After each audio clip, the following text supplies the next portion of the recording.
엘리와 그리고 한나 가정의 자녀 교육, 그리고 엘리의 두 아들과 사무엘을 비교하면서 말씀을 드렸습니다.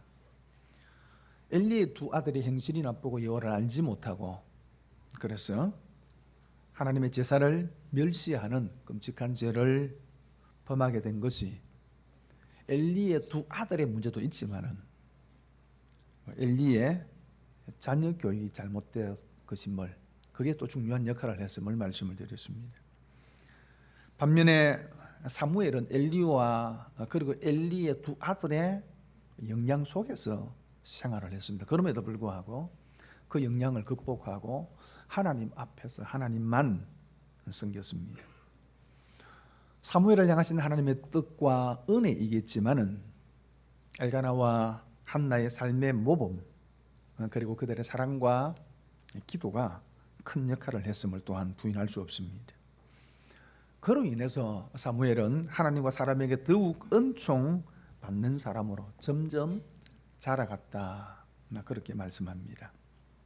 오늘 말씀은 이런 엘리의 가정들에 대해서 하나님께서 하나님의 사람을 보내어서 무슨 심판을 예고하는 말씀입니다.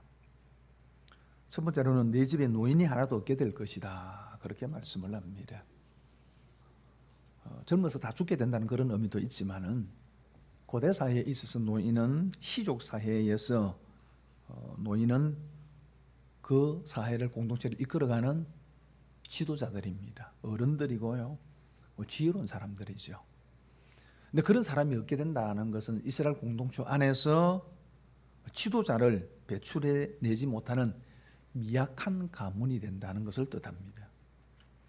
그리고 또 하나는 이스라엘에게 복을 내리는 중에 너는 환난을 보게 될 것이다, 그렇게 말을 합니다.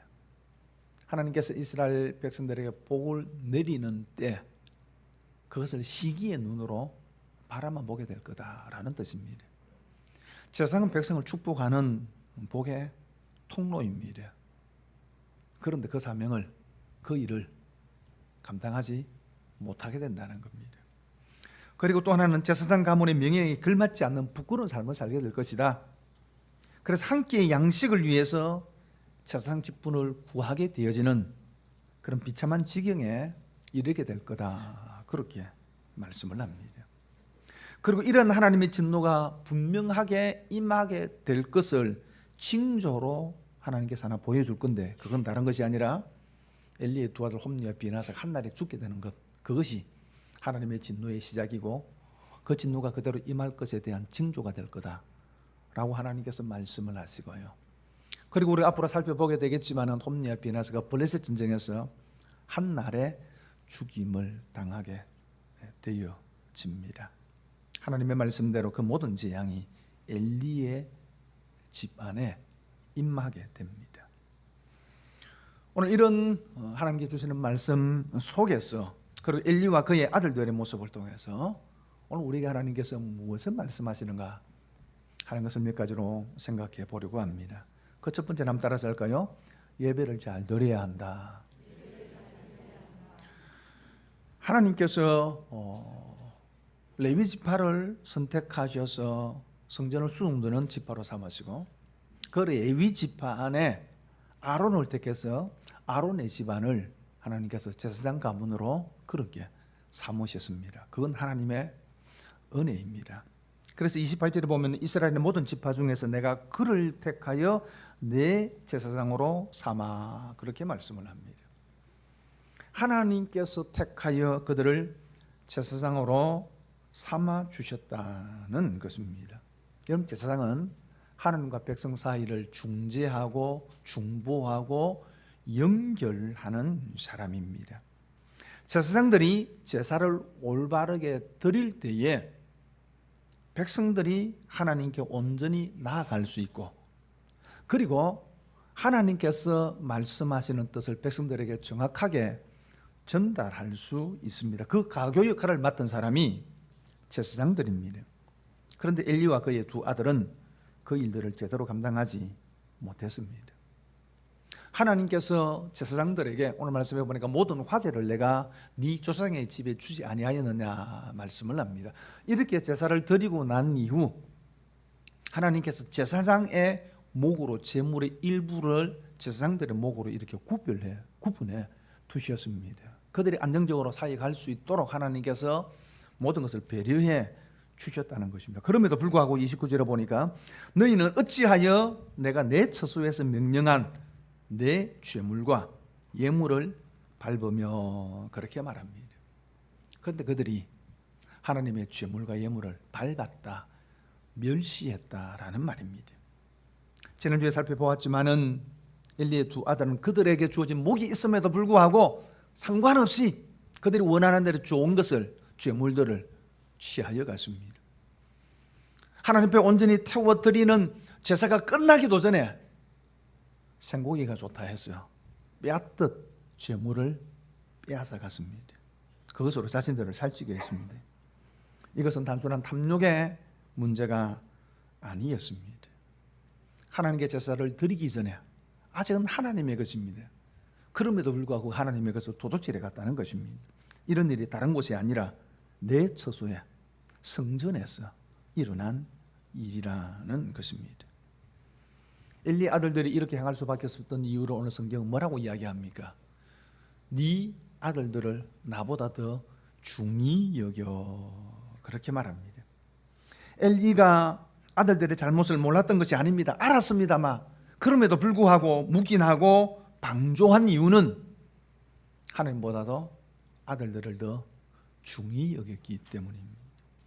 이런 엘리의 아들들에 대해서 성경이 뭐라고 이야기합니까? 2장 17절에 보니까 이 소년들의 죄가 여호와 앞에 심히 크면 그들이 여호와의 제사를 멸시함이었더라. 하나님의 제사를 멸시했습니다. 하나님을 멸시했다는 거죠. 여러분, 하나님은 제사를 기뻐하십니다. 하지만 제사에 굶주린 분은 아닙니다. 그래서 아무렇게나 드리는 제사를 받으시는 분이 아니라는 것입니다. 말라기에 보면 하나님께서 이렇게 말씀을 합니다. 차라리 저 성전의 문을 누가 좀 닫아버렸으면 좋겠다. 아무렇게나 드려지는 그 제사에 대해서 하나님께서 원치 아니하신다는 겁니다. 여러분, 하나님께 드리는 제사로 인해서 하나님을 멸시할 수 있다는 거예요. 그러니 온전한 제사를 드려야 됩니다. 온전한 예배를 드려야 된다는 거죠. 구약의 짐승제사는 예수님께서 오셔서 십자가에 죽으심을 통해서 짐승제사가 말하는 그 모든 것들이 이루어졌어요. 우리는 더 이상 그런 제사를 드리지는 않습니다. 대신에 예배를 드리죠. 예배라는 말을 구구사전에서는 이렇게 이야기합니다. 개신교에서 성경을 읽고 기도와 찬송으로 하나님에 대한 존경과 숭배를 나타내는 것, 그게 예배다, 그렇게 이야기하고, 백과사전에서는 예를 갖추어 절한다라는 뜻으로 종교에서 신앙의 대상에게 존경과 숭앙하는 마음을 표현하는 것이라고 예배를 설명하고 있습니다. 예배라는 말 자체의 뜻은 굽히다, 절하다라고 하는 뜻을 가지고 있는 말로서 하나님께 최고의 가치를 올려드리는 것을 뜻합니다. 즉 하나님께 합당한 것을 그 하나님께 돌려드리는 것, 그것이 예배라는 것입니다. 예배는 하나님께 우리의 최고를, 우리의 최선을 드리는 것입니다. 그리고 그 예배를 통해서 하나님을 만나고 하나님과 교제하는 것입니다. 그러므로 예배를 잘 드려야 합니다. 아무렇게나 하나님 앞에 드리는 예배는 어쩌면 엘리의 두 아들처럼 하나님을 멸시하는 것이 됩니다. 예배를 잘 드리려면 어떻게 해야 할까요? 준비하셔야 됩니다. 여러분, 토요일부터 준비하십시오. 마음으로 준비하시고요. 기대하시고 그리고 기도하십시오. 그리고 예배 시간에, 예배 전에 오셔서 마음을 준비하십시오. 뭐라 그러죠?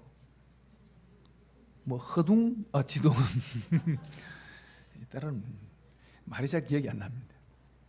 그렇게 오면은요, 여러분의 마음도 그래요.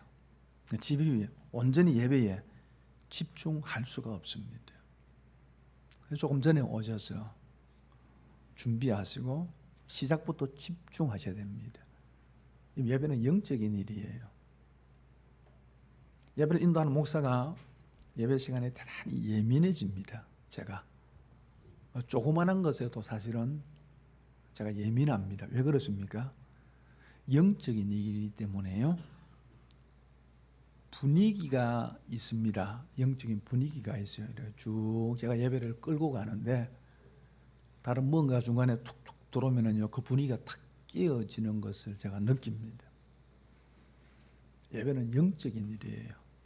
여러분이 처음부터 딱 집중하지 않으면은 그냥 예배가 산만하게 그냥 그렇게 흘러가 버려요. 예배 시간이 11시에서 11시 30분은 늦춰지면서 제가 이런 기대를 가졌습니다. 이제는 지각하는 사람이 없겠지. 제 착각이었습니다.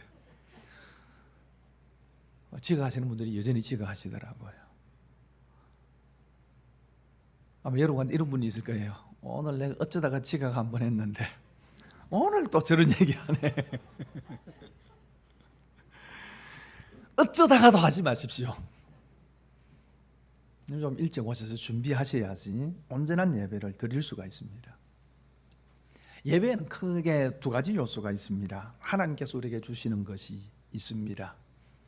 우리가 사제의 기도를 드릴 때 하나님께서 용서를 주시고, 그리고 말씀을 통해서 은혜를 주시고 하나님의 뜻을 우리에게 알려주십니다. 여러분, 하나님께서 우리가 주시는 것들에 대해서도 우리가 적극적으로 참여해야 합니다. 예배는 구경하는 것이 아니고요, 여러분이 참여해서 함께 예배를 드리는 겁니다. 예배는 목사가 앞에서 혼자 원맨쇼 하는 것이 아닙니다. 함께 드리는 것. 그리고 우리가 하나님께 올려드리는 게 있죠. 찬양과 기도와 그리고 헌금이 있습니다. 하나님께 올려드리는 겁니다. 여러분, 찬송할 때 상대가 또 찬양할 때도 마찬가지입니다. 여러분의 마음을 거기에 올려드려서 함께 올려드리는 거예요. 여러분, 기도하는 분이 대표적으로 기도할 때도 마찬가지입니다. 기도를 얼마나 잘하나 평가하는 것이 아니고요, 그 기도에 여러분들이 여러분의 마음을 함께 올려서 나의 기도로 함께 아멘하고 올려드리는 거예요. 여러분, 예배 시간 가운데서 헌금 시간이 사실 대단히 중요한 시간입니다. 하나님께서 주시는 은혜에 대해서 그 은혜에 내가 헌신으로 하나님 앞에 올려드리는 시간이에요. 대부분의 요즘 또 많이 좀 바뀌어가지만 대부분의 교회들이 예배 시간에 이제 수준 순수가 있어서 헌금 주머니를 가지고 이렇게 헌금을 합니다만은, 저희 교회는 혹 그것이 또 처음 오시는 분들에게 헌금을 강요하는 것으로 비추지지 않을까 해서 들어오실 때 자유롭게 이렇게 헌금을 하게 하고요, 그리고 예배 수준 시간에는 그 헌금을 우리 장립사님들 앞으로 이렇게 가져오는 것으로 그렇게 대신하고 있습니다. 이렇게 하면 사실은 이 헌금 순서의 의미가 약해질 수 있어요. 약해질 수가 있습니다. 사실 그래서 헌금 순서를 예배 시간 안에 두는 것이 사실 그게 가장 좋은 거예요. 자, 그럼에도 불구하고 우리가 이렇게 예배 전에 여러분이 들어오시면서 헌금을 하고 또 이런 순서를 가지는 것이 그런 의미를 퇴색시킬 수 있기 때문에 이제 우리가 어떻게 하느냐 그러면은, 헌금송하면서 처음 한번 헌금송할 때는 그냥 하시고, 두 번째 헌금송 이제 장집사님들이 이렇게 헌금을 가지고 나올 때는 좀 우리의 마음을 좀 같이 올려드리자라는 의미에서 손을 들고 이렇게 찬송을 하게 했습니다만, 세월과 시간이 지난 이후에 지금 그렇게 하시는 분들이 별로 없어요. 왜 그렇게 하느냐 그러면은요, 그 의미가 퇴색되지 않기 위해서 하나님 이 시간에 하나님 내가 적은 것이지만 하나님께 올려드립니다. 하나님이여 거기에 내 마음을 드립니다 라고 하는 내 신앙 고백으로 하나님 앞에 그 시간을 보내야 되는 거예요. 물론 이렇게 손을 올리는 것에 대해서 어색하게 생각하시는 분들이 많지요. 그리고 또 내 마음이 그러면 되지 뭐 꼭 그렇게 되나, 또 이렇게 하시는 분들도 있을 겁니다. 뭐 구태여 나는 죽어도 싫다 그런 거 하라는 건 아니에요. 그러나 의미를 여러분이 잘 생각을 하시고 여러분의 마음을 드려야 됩니다. 그리고 우리의 마음이라는 것은요, 내 마음이 행동으로 나타나기도 하지만 아니야, 행동을 하면 마음이 따라오기도 합니다. 여러분이 크게 불편하지 않으시면 제가 다음 주부터 강조하지 않더라도 두 번째 찬양할 때는 가볍게 손을 들어서도 하나님, 이 시간 하나님, 하나님께 주신 은혜에 대해서 내가 적은 것이지만 하나님께 올려드립니다.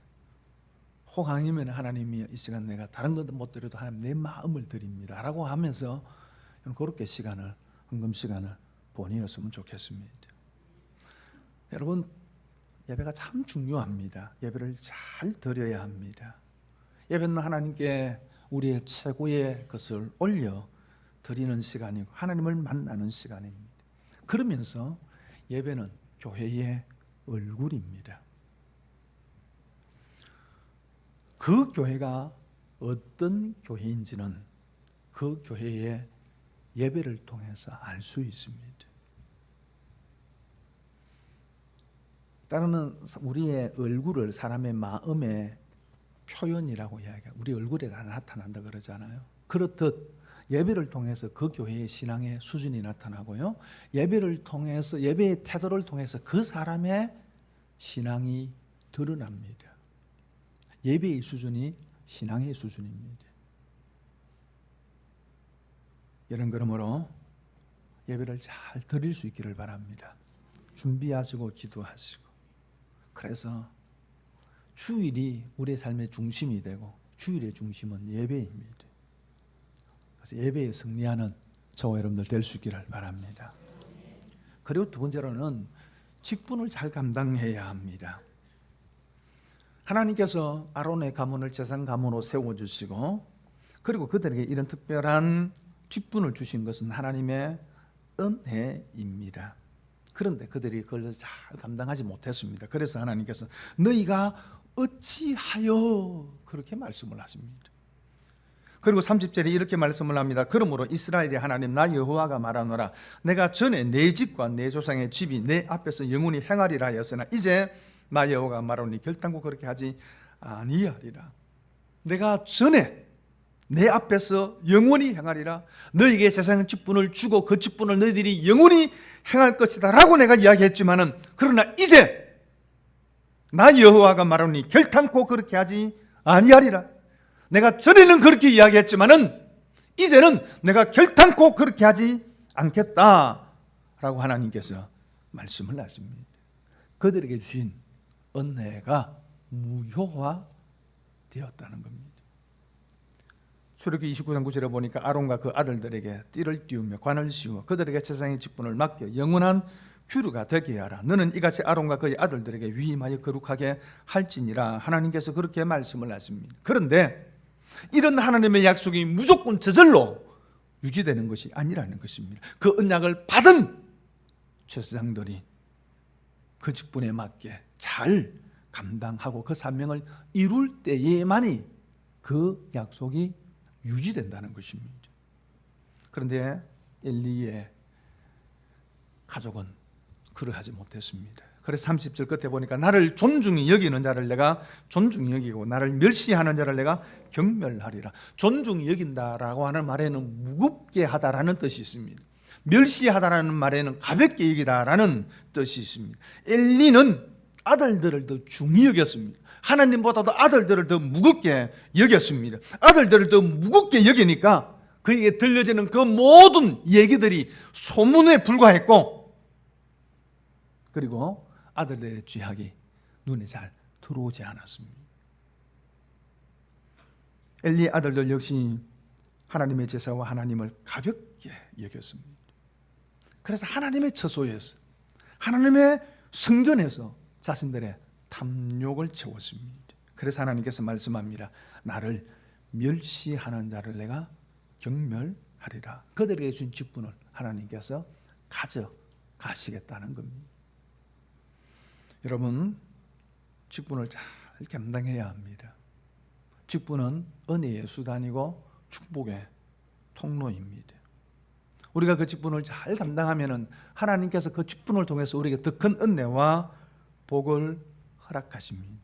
그런데 때론 어떤 사람에게는 직분이 그 사람을 망하게 하는 도구가 될 수 있다는 것입니다. 직분 때문에 오히려 그 직분이 지향이 되는 사람이 있습니다. 여러분, 그러므로 우리에게 하나님께서 주신 직분을 감사함으로 받되 잘 감당해야 합니다. 여러분, 직분을 잘 감당하려면은 직분이 무엇인지를 알아야 합니다. 여러분, 직분이라는 말의 헬라는 디아코노스라는 말인데 하인, 종, 봉사, 섬김이라고 하는 뜻을 가지고 있습니다. 직분은 뭡니까? 종이 되는 겁니다. 직분이 무엇입니까? 하인이 되는 겁니다. 직분이 무엇입니까? 섬기는 일을 하는 사람입니다. 여러분이 직분을 잘 감당하기를 원합니까? 섬기는 일을 잘 하시기를 바랍니다. 올 봄에 우리 국장 근처에서 전북 김제에 있는 금산교회를 방문을 했습니다. 그 교회가 유명한 것은 그 교회당 저 건물이 한옥으로 지어진 건물인데 100년이 지금 한 110년 정도 되어진 건물입니다. 그래서 전북 전라북도 지방문화재로 선정이 되어져 있습니다. 물론 저기에서 지금 예배를 드리는 것이 아니고 지금은 이제 저 교회당을 잘 보존하고 있습니다. 그럼 저 교회가 유명한 것은 100년 이상 된 한옥 교회당 건물을 지금도 보존하고 있기 때문이 아니고요. 저 교회를 개척한 조덕삼 장로님에 관한 일화 때문입니다. 저 동네에 어느 날 정말 남해 출신의 17살 되는 이자익이라고 하는 소년이 자기 고향에서 먹고 살 길이 없어서 오다 보니까 전북 김제에까지 오게 되어진 것입니다. 지주인 조덕삼 씨는 이 이자익이라고 하는 소년을 자신의 집에 마부로 머슴살이를 살게 합니다. 그리고 이 조덕삼 집에서 생활을 하면서 결혼까지 하게 된 이 마부와 지주인 주인인 조덕삼 씨가 선교사님을 통해서 예수를 믿게 되어지고요. 그리고 금산교회를 개척을 하게 됩니다. 교회가 어느 정도 성장하고 나서 1907년도에 이 선교사님은 조덕삼 씨와 그의 마부인 이자익 씨를 영수라는 말 여러분 요즘 잘 모르는 용어죠. 옛날에 교육자가 이제 목사님이 흔치 않는 시대에 한 목사님이 여러 교회를 이렇게 맡아서 목회를 하던 때가 있었습니다. 그래서 목사님들이 안 계시는 그 교회에 영수라고, 성도들 가운데서 영수라고 세워서 설교도 하고 교회 전체적으로 관할하는 그런 분을 영수라 그렇게 해서 임명을 해서 세웠습니다. 그래서 최의득 이 선교사님이 조덕삼 씨와 이자익 씨 집사를 영수로 세워서 교회를 이렇게 돌보게 했습니다. 그리고 나서 그의 6월 달에 처음 장로 투표를 하게 되었는데 그 투표에서 마부인 이자익 집사가 장로로 선출이 된 거예요. 모든 사랑 성도들은 조덕삼 영수가 장로가 될 줄 생각했는데 의외의 투표 결과가 나왔습니다. 나이도 적고 그 집에 마부로 머슴살이 하고 있는 사람이 장로로 선출이 된 거예요. 그때 이 조덕삼 영수가 발언권을 얻어서 이렇게 이야기를 했습니다. 우리 금산교회 교인들은 참으로 훌륭한 일을 해냈습니다. 저희 집에서 일하고 있는 이자익 영수는 저보다 신앙의 열의가 대단합니다. 참으로 감사합니다. 사실 이 대단한 일이에요. 왜냐 그러면 그 다음에 서울에서 한 교회에서 장로 투표를 했는데 백정 출신의 사람이 박승준이라고 하는 사람이 성도가 장로로 선출이 된 거예요. 그러자 그 교회 양반들이 전부 다 우리는 백정 출신의 장로가 있는 교회 같이 신앙생활할 수 없다 해서 양반들이 다 나가가지고 양반교회를 개척한 일이 그때 있었어요. 그러니 그 시골에서 사실은 이런 일이 사실은 감당하는 것이 쉬운 일이 결코 아니었다는 겁니다. 그리고 이자익 씨가 집사가 이제 장로가 되어지자 선교사님 오지 않을 때는 주일 예배도 인도해야 되고 평상시에도 계속 주일 새벽기도라든지 수요 예배를 이자익 장로가 예배를 인도를 하는 거예요. 설교를 하고 그 밑에 주인인 조영삼 영수는 그 밑에 설교를 들어야 되는 겁니다. 이것도 결코 쉬운 일이 아니에요. 그러던 중에 교회가 조금 더 부흥을 내서 교회를 건축해야 될 때가 되었습니다. 조성삼 장로 집사 영수가 자신의 땅을 헌납을 하고 온 교인들이 함께 교회당을 건축한 것이 지금의 금산 한옥 교회 건물입니다. 이 내부예요. 그죠? 저 구조가 재밌는 것은 여러분이 보이는 쪽에 보면은 커튼이 하나 있죠, 그죠? 예.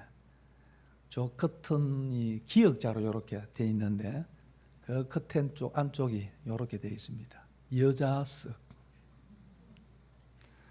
여기는 남반.